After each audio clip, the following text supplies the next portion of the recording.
You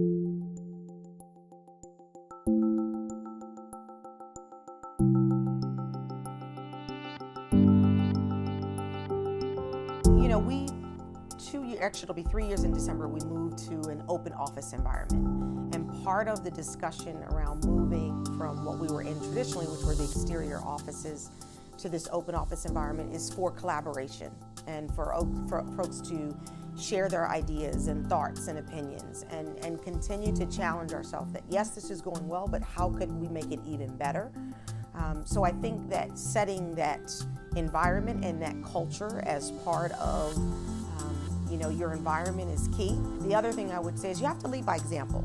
So we as leaders need to constantly be challenging ourselves, and as a result show that to our teams, that they are constantly thinking of what's next, how can we do it better.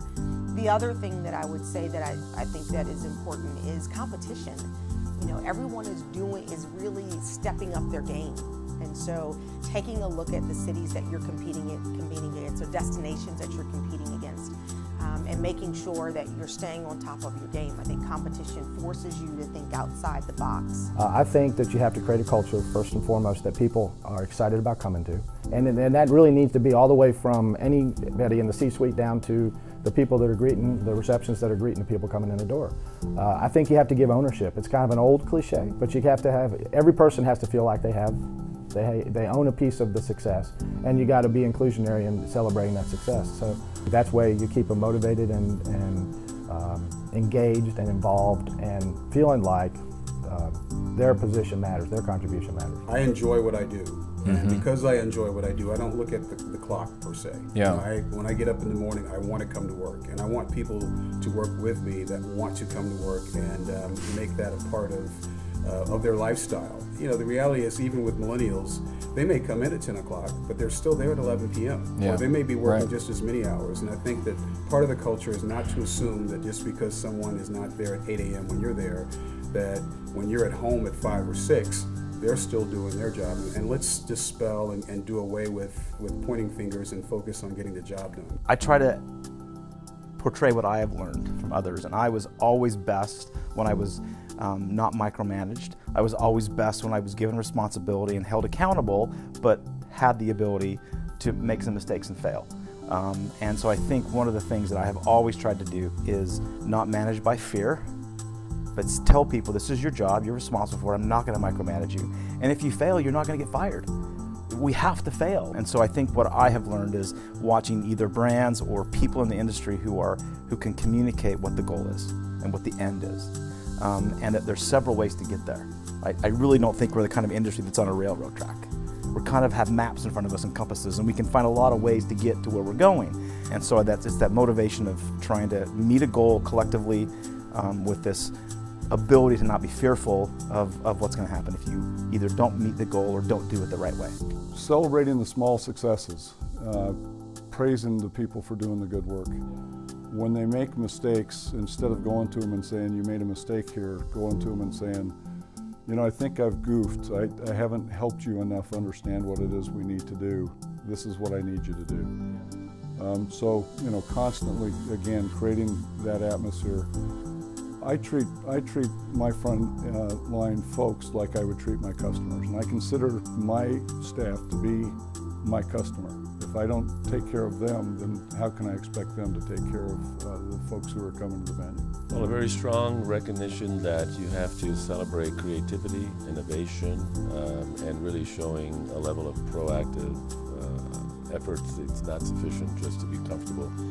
They have to, even though it's not required of you, or it may not be even noticed, we need to be a culture of continuous improvement. And I don't know when you're in a not-for-profit role that sometimes you'll see that embedded in the way, the culture of an organization like ours.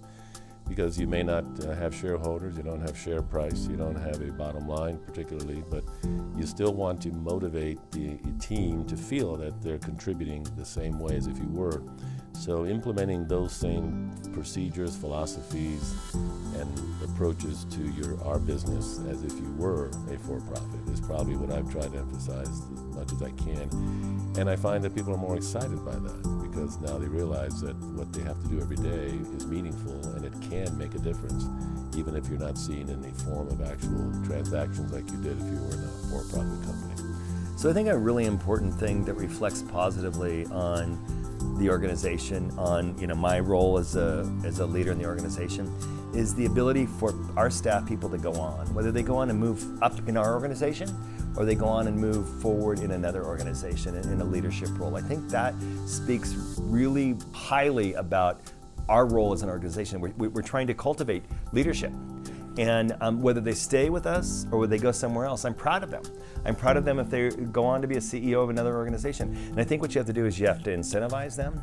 You have to make it abundantly clear that you're supportive of them to do that, to go to the next role, to pick a leadership, to kind of think a little bit outside of the box, to really you can't be dedicated to an organization for 100 years. It's just not realistic. But what I expect people to do is to give their all to our organization, and then if there's a role for them higher up in the organization, that's great, or if there's a role for them in another organization that takes them to the next step, make sure that they know that, make sure that they're appreciated, and make sure that they know that there's support for them to take the next step in their career, whatever that may be. I think you've got to give people a lot of area to own. I think one of the biggest mistakes leaders make is they say, I'll tell you what to do, then come back for more instructions. I think what a leader has to do is saying, this is the area that you play in. You own this. And as long as you play in here, you make the decisions and I'll back you up. Now, when you have to go over here, let's you and I talk. And I've tried to practice that. I used to look at myself and say, I'm not a very good leader because I'm not hands-on, I'm not questioning what you're doing every minute of the day. And as I've gotten older, I've looked back and say, but I had people that said, he trusts me, he believes in me, and they gave their best. And so I think the other thing I think you have to do is constant recognition. I think when someone does something well, let them know.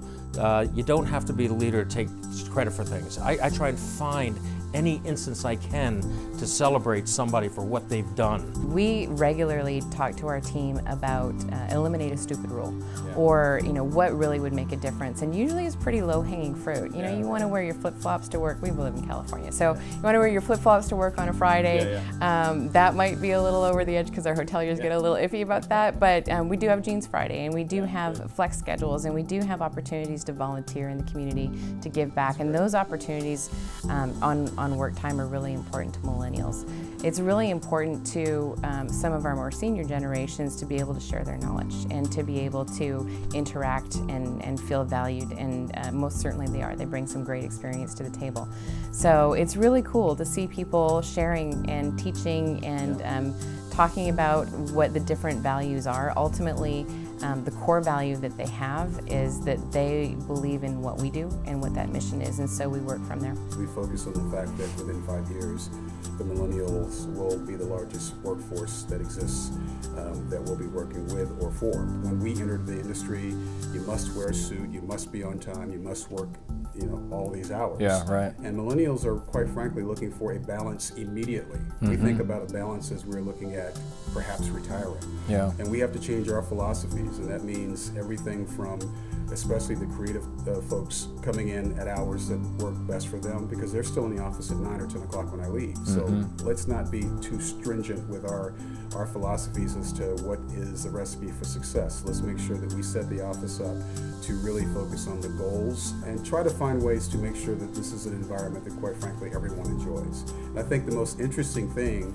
as we focus on the needs of millennials is that it's interesting to see other generations finally drinking the Kool-Aid and enjoying an atmosphere, whereas we're putting the customer, the employee, and the employee's personal lives first, because I think at the end of the day we get a more productive employee. Regarding the millennials, what we found is that even though they have their own way to see life, once they understand what we want to accomplish, number one, and number two, you provide the space, the recognition that they need, recognize how they work, recognize what they want to achieve. Then they jump in and really start working with you, and I have to tell you, they are very responsible.